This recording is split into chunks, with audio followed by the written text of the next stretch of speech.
All right, we got what happened to the sixth player drafted before Steph Curry.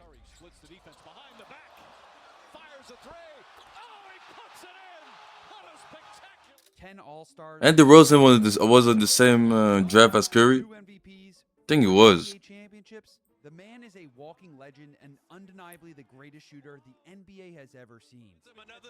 He is the greatest. And yet Top somehow, 5 of all time as well. the second Oh, I was mean, Blake Griffin is valid. or even the third pick in his own draft class.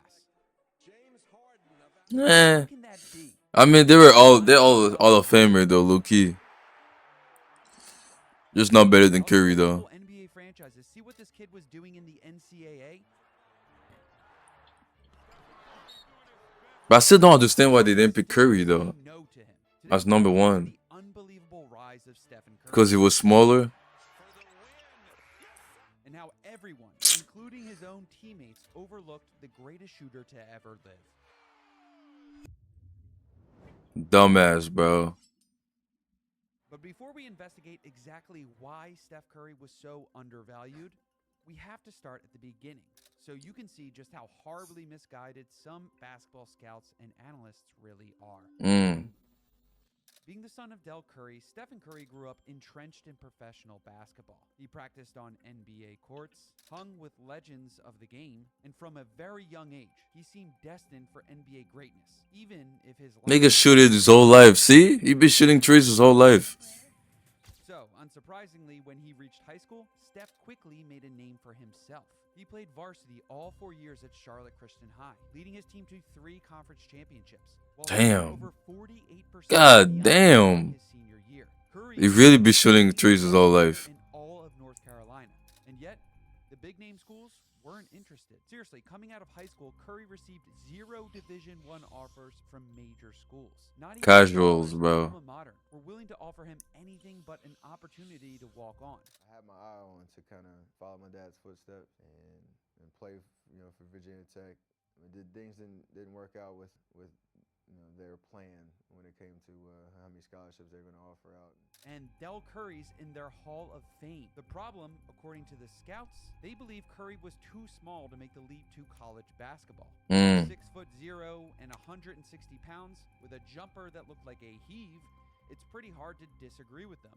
So Steph chose to play for the only school that actually recruited him, where he was destined for a career of basketball obscurity.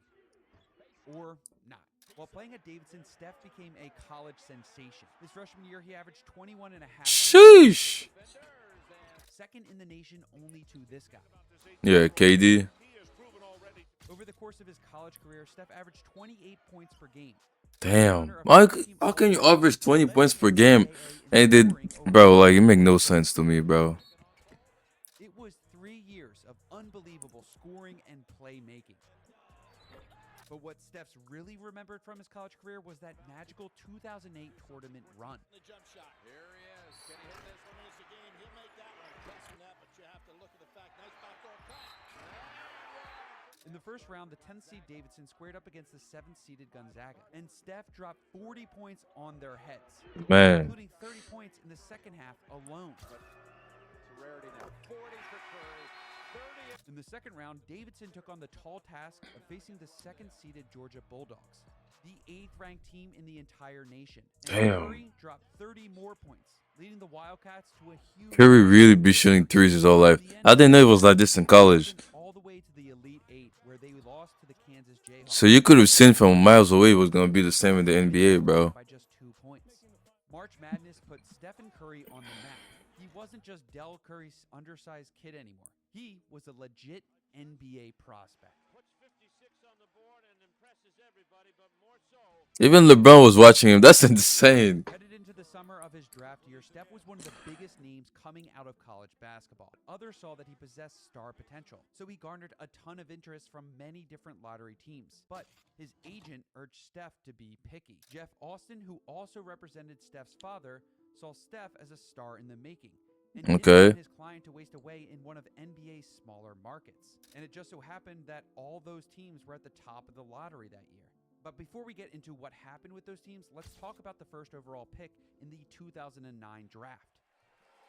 A bus. Unfortunately. The Los Angeles Clippers Oh no, never mind, never mind, never mind. Was a bigger sensation Griffin is not the than Russ best. and Steph? It was Blake Griffin. And you don't have to watch many clips Yeah, to see it was why. him. It was him. Man, Griffin didn't have a long career, bro. 50 pounds, Blake But Griffin it was always arguably happened to one of the people that are most really athletic, athletic, bro. high-flying Yeah. prospects in the history NBA of the players that game. are really athletic, that rely a lot on their Six jumping and wins, shit, all bro. They don't long last. They don't last long in the NBA. Blake swept all 6 of the Player Year awards offered in the NCAA. He pulled down the most rebounds in the Big 12 since Larry Bird, and was one double-double short of passing David Robinson for the most in NCAA history. Of course, it's inarguable that Steph wound up having a better overall career than Blake Griffin, but we can't blame the Clippers for not taking Steph with the first overall pick. Blake's upside was just too high. But Yeah. what about the second overall pick? Going into the 2009 NBA draft, the Memphis Grizzlies were coming off a subpar season, where they finished last in their own division and 4th last in the league overall. But the Grizzlies still had faith in their future, mainly due to But joining the Warriors was the best thing that could have happened to Curry, though. had just finished Because the 08 season they had as Steve the Kerr as a second coach, best right? player in the He league. knows threes. We've been shooting threes his whole life. Budding stars and their young That's the players only way Curry was able to do what he won. Conley. With this surplus of scoring options, the Grizzlies felt like they couldn't afford to draft another ball-dominant guard like Steph Curry. So they took a risk on an NBA prospect known for his play on the defensive end, a man named Yeah, that nigga bust, bro. only started playing basketball at 15 years old. But at 7'2", scouts didn't care that Hashim's game was a bit underdeveloped.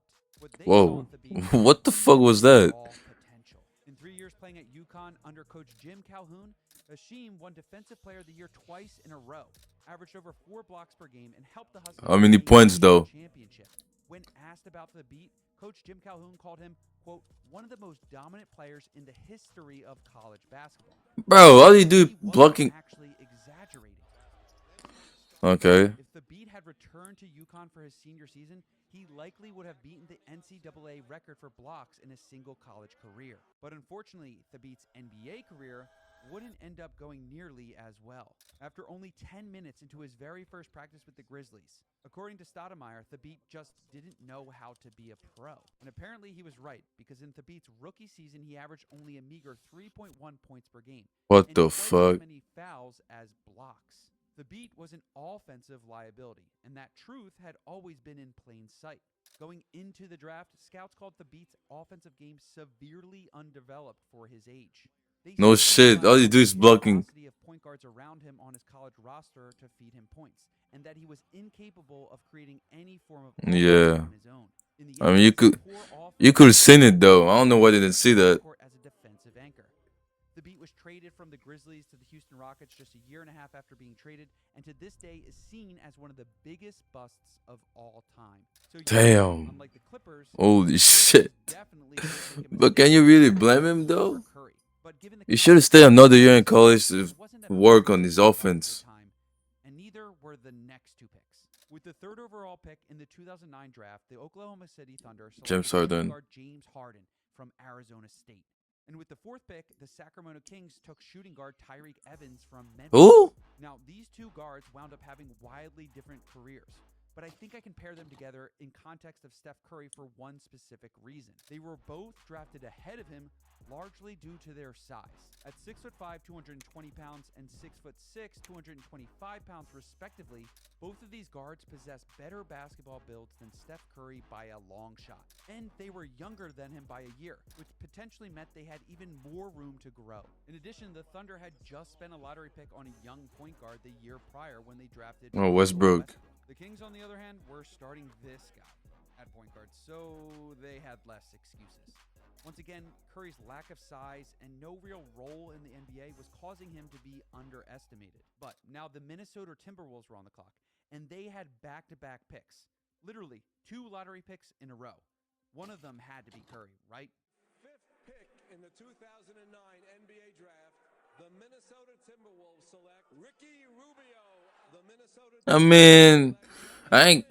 Rookie Rubio is not a bad player. He's just a decent player. Yeah, he's a good player. That it was due to Curry's size. Rubio is a good player. Rubio and Johnny Flynn were both smaller than Steph and Curry. He's a good player at best. And trust me, we will trash Minnesota for this. Let's first add a little bit of context for these guys and why Minnesota chose them over Stephen Curry. First, Ricky Rubio. Rubio was kind of like Luka Doncic before Luka Doncic. Yeah. Pass-first European point guard who was the son of a Spanish basketball coach and was seen by many as the best European prospect in the history of the sport. Rubio had elite court vision,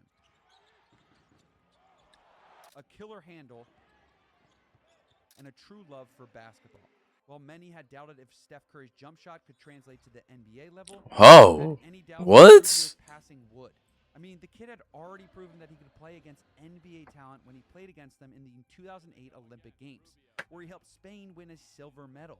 By comparison to some, Steph Curry's March Madness run was just a bunch of exhibition games. But at the time, Rubio was a surefire pick here, and Minnesota could not pass that up.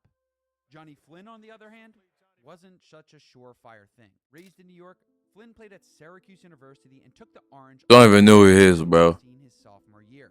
Flynn was adept at getting to the cup, incredibly athletic for his size, and had proven himself on multiple occasions against Big East talent. But still, it didn't make much sense. Why did the Timberwolves GM David Kahn pick Flynn, barely a 6-foot guard with limited shooting ability, over Stephen Curry, a prospect who was the son of one of the best shooters of his era, and a player who had already shown flashes of offensive brilliance? Well, the answer might have less to do with the players and more to do with Steph Curry's agent, Jeff Austin. As I was saying earlier, Jeff Austin was both an agent to Steph and Del Curry, and he was hesitant to allow his client to wind up in any small market team. Timberwolves had back-to-back picks in the range that Steph Curry would go. He got on the phone with Minnesota, and he tried to work his magic. The story goes that Austin called Kahn and told the GM that there would be, quote, no visit and hell to pay if Steph were drafted to the Timberwolves. A hilariously vacant threat that Kahn should have immediately laughed off because of Curry's talent. But rumor has it is that he actually took some truth out of Austin's threat. What? Bill Simmons' podcast years later, Curry told Bill a story about a rumor he had heard that Kahn didn't pick him because he was a known golfer, and Kahn feared that Curry would be miserable in Minnesota, where it was too cold to golf much of the year. Is that true? I hope it's true because that's hilarious. Curry, of course, found this laughable. We'll likely never know exactly why David Kahn actually decided to pick Flynn over Curry, but today it's still remembered as one of the biggest whiffs in the history of an NBA draft. The drafting one that ended up out of the league less than 4 years later was That's crazy. a travesty that diehard Wolves fans still suffer to this day. But now the Warriors. I mean, at least he got his bag, bro, I guess. All know what happens here. Stephen Curry from Going all the way to the NBA is not easy, you know? And he takes them to new heights, which the franchise had never seen. But believe it or not, going into the draft, Steph's agent didn't want him going to the Warriors either. Before Stephen Curry, the Warriors franchise were a mess. The team had only made the playoffs once in the prior 8 years and hadn't been to the finals since 1975. The Damn. Warriors also had to consider that they already had a star point guard on their roster by the name of Monte Ellis. Oh, I forgot about that. Down the road, but we'll get back to that a little later. Yeah, because I remember this a little bit. He wanted him to be taken by the team with the 8th pick in the draft, the New York Knicks. Since the very beginning of the draft process, Austin and Del Curry were hell-bent on getting Curry drafted by the Knicks. New York was the largest basketball market in the world. A full career of Steph Curry in the Garden was going to make for the greatest show on earth. But unfortunately for the Knicks, Warriors management wasn't as easy to sway as David Kahn and the Minnesota Timberwolves were. The Warriors used their 7th pick to draft Stephen Curry, and everyone lived happily ever after, except for Monte Ellis. Yeah, he was not feeling it, bro. Monte Ellis was confused, to put it nicely. When one reporter asked how he saw the two guards meshing in the Warriors' backcourt, Ellis said, quote, "Us in the backcourt? No." The reporter followed up, asking, "Why not?" To which Ellis replied, "Can't, just can't." And honestly, Monte was right. Between the two of them, the Warriors' backcourt was undersized. To get the best out of Curry, the Warriors were going to need a guard with more size that could play elite defense on the perimeter. So a year later, the Warriors drafted that player and Klay traded Thompson. to the Bucks before the deadline. Damn. Monte.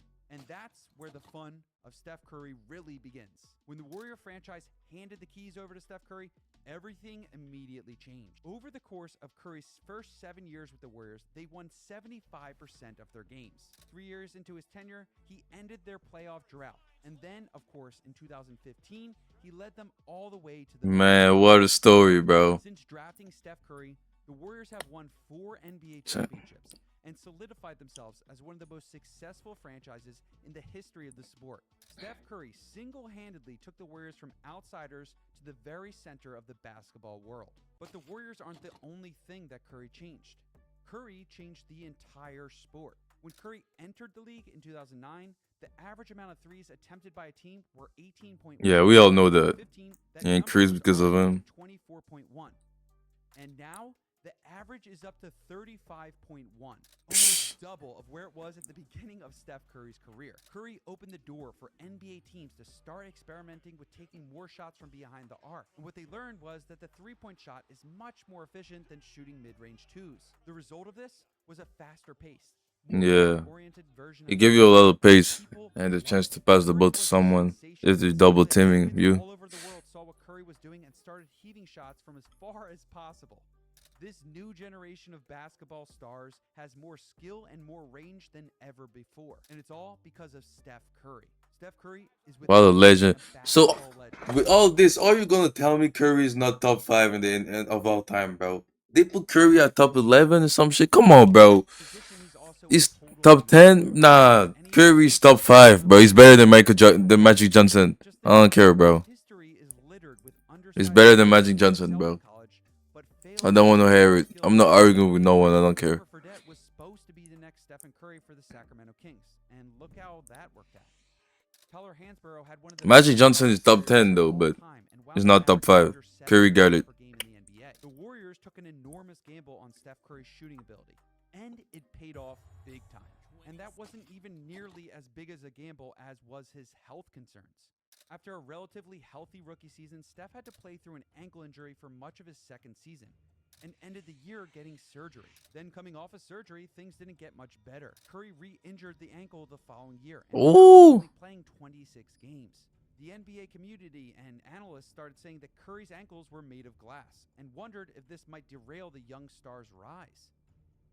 4 years, $44 million, that's essentially $11 million a year for a guy with no ankles. That's a horrible contract. And that's just not something you want from a guy who can do nothing but score. His assists aren't that great. He can't really rebound, but he's going to be hurt. But funny enough, like everything in his life, this wound up being one of the benefits for the Warriors and Steph Curry long term. The injury forced Curry to get in the gym and rebuild his body from the ground up. It also helped the team sign a very friendly deal that opened the door for building out a roster around him for years to come. It's obstacles like this that make Steph's career so unfathomable. One bad fall and we might have lost one of the most fun NBA careers of all time.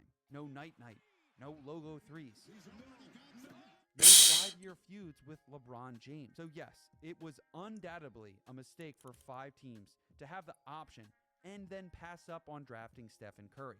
But how was anyone? Damn, he's been Aisha for a long time. I didn't know that. Ended up being one of the most fun, the most dynamic, and game-changing players of all time. Damn, Curry, man, greatest of all time for sure.